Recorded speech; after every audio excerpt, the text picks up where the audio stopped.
Big leaps in science have made a once impossible, unthinkable question suddenly very real. Would you design your future child? CEO Kian Sadeghi believes every parent has a right to do exactly that, selecting the qualities they most desire, from height to weight to intelligence. He calls it genetic optimization, and it's part of what's been called the Silicon Valley push to breed super babies. Companies, including Sadeghi's own Nucleus Genomics, say DNA screening of embryos can prevent disease while also giving parents the godlike ability to pick the baby of their particular dreams. So would you do it? We sat down with the 25-year-old founder to talk through it all. We give you the full range of insight there is to know about your future child. We really think it's the parent's right to know. Meet Kian Sadeghi, the founder of Nucleus Genomics. It's a company that can deliver not just a healthier child, he says, but in the eyes of mom and dad, a more desirable child too. They want us to, play sports, and they want us to go to the best school. They want us to be well educated. They want us to thrive. Life, I think, as a parent, doesn't just stop at, I want my child to be healthy. Which is why at this sprawling facility in central New Jersey, how much lab space do you have here? Oh, it's huge. The company screens embryo samples for more than 2,000 traits and conditions, as they call them, meaning a lot that's disease or illness, and a lot that's debatable. We look at something like height, even eye color, hair color. Intelligence. Intelligence. We give you acne. Acne, yeah. For $30,000, Nucleus offers a program called IVF Plus, which includes full DNA scans of both parents and up to 20 embryos conceived through in vitro fertilization. And then you can actually do the compare. Okay. We can very easily compare them, okay? I'm super interested. The results come back in the form of a sleek, user-friendly menu. Depression, bipolar, autism, wow. Autism, yeah. Allowing parents to minimize disease, according to Sadeghi, while maximizing the traits they'd prefer. You can see here that this embryo is predicted to be about an inch taller than typical. Shopping, in effect, among potential future children before picking the one they want to implant. You use the term genetic optimization. Yeah. I know other people would say eugenics. Right? I knew you'd have a reaction to that word. Eugenics is a 19th century idea used to justify some of the 20th century's darkest chapters, all in pursuit of supposedly superior genes. Genetic optimization is not eugenics because... By any stretch. Because it's fundamentally about empowering people with information that they can use to give their child the best start in life. Yes, if you want 2 inches taller for your child, 3 inches taller, right? If you want a couple IQ point difference, absolutely, by all means, do that. But I'm saying, you're really asking me here, you're asking me, what is life about? That's actually what you're trying to get at. When you talk about height and IQ, right, they're abstractions of life. Sadeghi's life as an entrepreneur started back in 2021 when he dropped out of the University of Pennsylvania to launch Nucleus.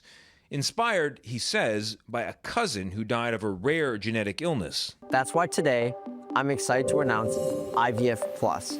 Backed by investors like billionaire Peter Thiel and Reddit co-founder Alexis Ohanian, Sadeghi says his company has already helped thousands of families. You can run 128 samples on this at a time.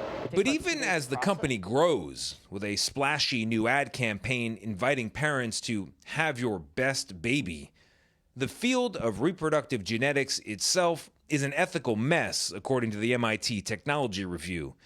And in a statement last year, the American College of Medical Genetics and Genomics determined companies like Nucleus were moving too fast with too little evidence. So you feel confident in these predictions?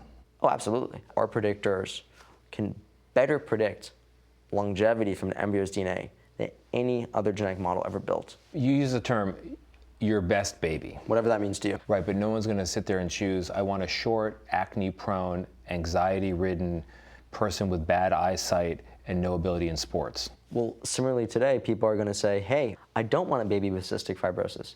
I don't want a baby with Down syndrome. And in the same way, that's their choice. Whether you agree, Sadeghi says the growth of his company does not mean the dawn of a new class of superhumans. Because DNA is not destiny, the messiness of life, the nurture element of life, right? How hard your child works, what school they go to, what resources they have, serendipity. All those factors are never, ever going to go away. People forget that. They want to extract on life just to this genetic material. That's the beginning of life. That DNA is not life. DNA is the beginning of life.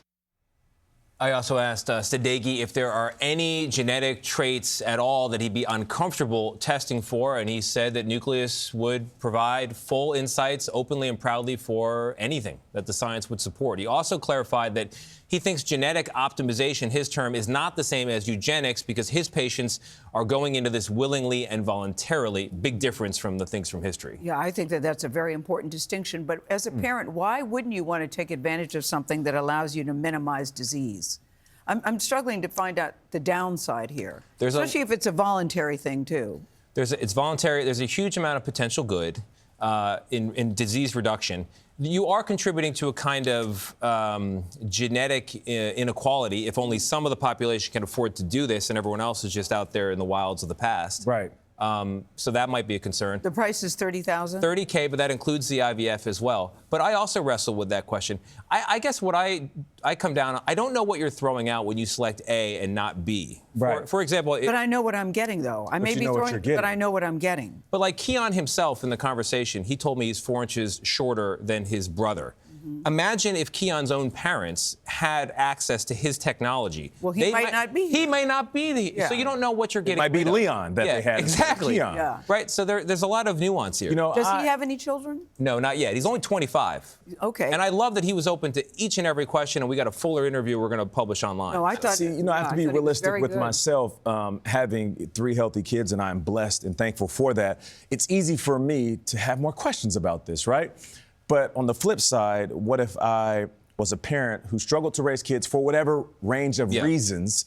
Maybe they are looking at this differently, saying, if I could do it over again because of whatever struggles I am or my kids are dealing with, maybe I would choose the best possible outcome, which is optimizing, like he said. Yeah. But once the baby's here, it doesn't matter. You will do whatever it takes, whether the baby's perfectly born or not.